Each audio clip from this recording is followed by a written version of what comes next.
Welcome to my new channel. ಇವತ್ತೇನಂದ್ರೆ viral ಆಗ್ತಾ ಇರುವಂತೆ ಎಗ್ ರೆಸಿಪಿನ ಮಾಡೋಣ ಬನ್ನಿ. ಇವಾಗ ಸ್ಟಾರ್ಟ್ ಮಾಡೋಣ ಬನ್ನಿ. ಏನೇನು ಬೇಕು ಎತ್ಕೊಂಡಿದ್ದೀನಿ. ಫಸ್ಟ್ ಆಗಿ ಈರುಳ್ಳಿ ಕಟ್ ಮಾಡ್ಕೊಳ್ಳೋಣ.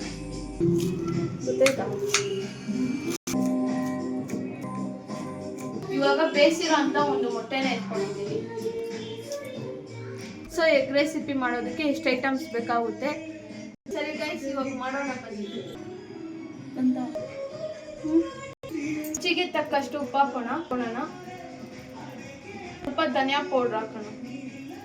ಇವಾಗ ಏನೇನು ಹಾಕೊಂಡಿದ್ದೀವಿ ಅದನ್ನೆಲ್ಲ ಒಂದು ಸ್ವಲ್ಪ ಚೆನ್ನಾಗಿ ಮಿಕ್ಸ್ ಮಾಡ್ಕೊಳ್ಳೋಣ. ಮಸಾಲೆ ಎಲ್ಲ ಚೆನ್ನಾಗಿದ್ದೀವಿ. ಆಮೇಲೆ 2 ಮೊಟ್ಟೆನ ಹೊಡೆದು ಹಾಕೋಣ.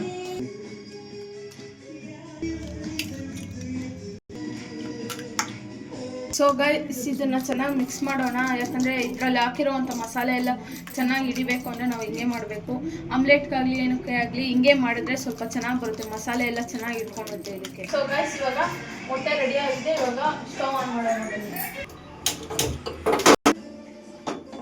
ಗೈಸ್, ಇವಾಗ ಸ್ಟಾರ್ಟ್ ಮಾಡೋಣ ಬನ್ನಿ. ಸೊ ಫಸ್ಟಿಗೆ ಇವಾಗ ಎಣ್ಣೆ ಹಾಕೋಣ. ಸೊ ಗೈಸ್, ಇವಾಗ ನೆಕ್ಸ್ಟ್ ಬೇಯಿಸಿರೋಂಥ ಮೊಟ್ಟೆನ ಸೊ ಇವಾಗ ಇದನ್ನ ಮಿಕ್ಸ್ ಮಾಡಿ ಇಕ್ಕಿರೋ ಅಂತ ಮೊಟ್ಟೆನ ಹಾಕೊಳ್ಳೋಣ.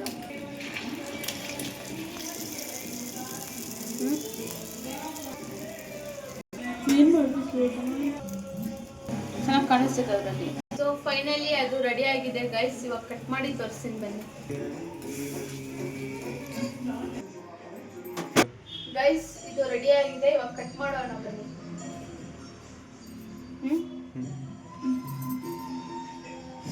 ವಾವ್, ಎಷ್ಟು ಕ್ಲೀನಾಗಿ ಬೆಂದಿದೆ ನೋಡಿ ಗೈಸ್. ಎಷ್ಟು ಕ್ಲೀನಾಗಿ ಬಂದಿದೆ. ಪರವಾಗಿಲ್ಲ, ಈ ರೆಸಿಪಿನ ಮಾಡಿ ತಿನ್ಬೋದು ಎಲ್ಲ. ಗೈಸ್, ಎಗ್ ರೆಸಿಪಿ ಫೈನಲ್ ಆಗಿ ರೆಡಿ ಆಯಿತು. ಅದನ್ನ ಕಟ್ ಮಾಡಿನೂ ತೋರಿಸಿದೆ, ಚೆನ್ನಾಗಿ ಬಂದಿದೆ. ನನ್ನ ವಿಡಿಯೋ ನಿಮ್ಗೆ ಇಷ್ಟ ಆಗಿದ್ರೆ ಲೈಕ್ ಮಾಡಿ, ಶೇರ್ ಮಾಡಿ, ಸಬ್ಸ್ಕ್ರೈಬ್ ಮಾಡಿ.